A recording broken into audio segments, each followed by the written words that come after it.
December 20th, 1943. Over the freezing skies of Germany, the B-17 Flying Fortress, nicknamed WWII, limped along in agony. Its metallic shell was torn apart, and thick black smoke billowed into the gray expanse above. In the cockpit, Lieutenant Charles Brown gripped the control stick tightly, struggling to keep the failing aircraft under control. In the distance, he spotted a dark speck through the shattered cockpit glass, a B-109 slicing through the air like a predator closing in on its prey.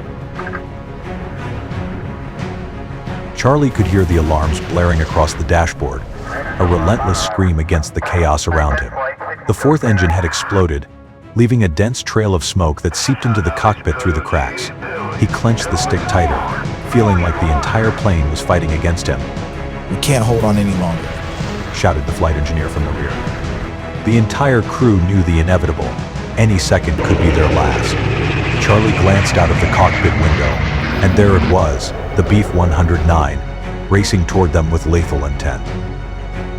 "Hold your positions. Enemy inbound." Charlie yelled into the intercom. Before anyone could react, the German fighter had closed the distance. Inside the B-109, Captain Franz Stigler squinted at his target. Mere meters away, the hulking B-17 looked more like a mangled cage than an aircraft. Its fuselage was riddled with bullet holes, its tail swayed precariously, held together by only a few cables. Through the gashes in the plane's body, Stigler could see the crew, some motionless, blood pooling around them, while others desperately fought to stay alive. Stigler rested his finger on the trigger, but then he froze. His mentor's words echoed in his mind, words he had carried since his earliest days as a pilot. "Franz, if you ever fire at someone who cannot defend themselves, you are not a warrior, you are a murderer." He took a deep breath, his resolve shifting. He looked again at the B-17. These were not enemies. They were men clinging to life.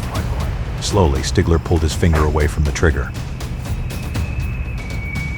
Instead of firing, Stigler did the unthinkable. He slowed his speed, guiding his B-109 to the side of the B-17. Inside, Charlie froze as he saw the German fighter appear just outside his window. "Oh my God," he whispered, his hand trembling as he reached for the machine gun controls.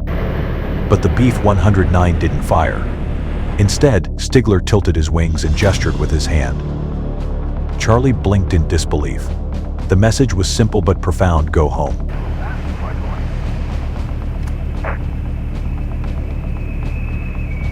The two planes flew side by side across the perilous skies for nearly 10 minutes.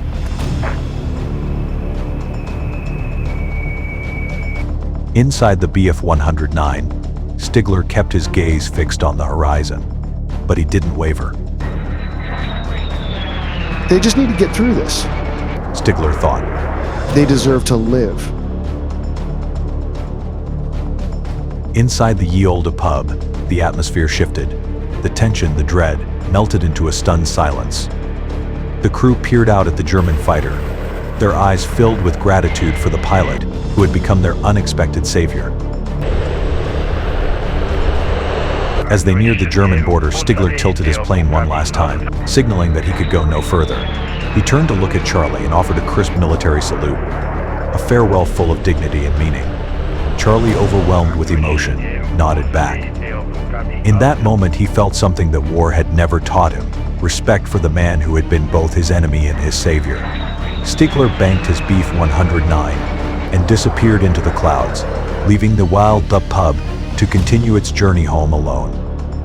Inside the cockpit, Charlie exhaled deeply, his breath shaking. His eyes glistened with a mix of relief, gratitude, and reverence for the pilot who had spared their lives. The ye olde pub crash-landed in England, its crew battered but alive. Charlie kept the story of that day close to his heart, sharing it only years later. In 1990, he found Franz Stigler, the man who had saved him.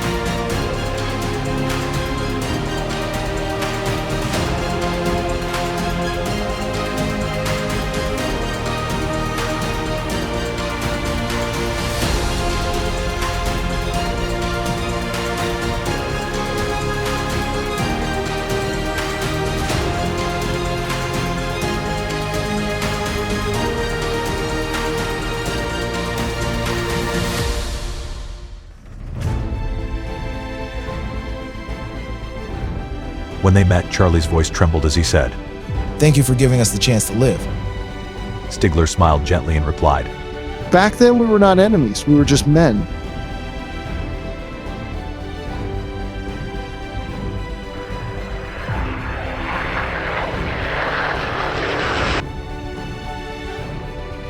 If you're passionate about the untold stories of World War II, hit that subscribe button to join our journey through history.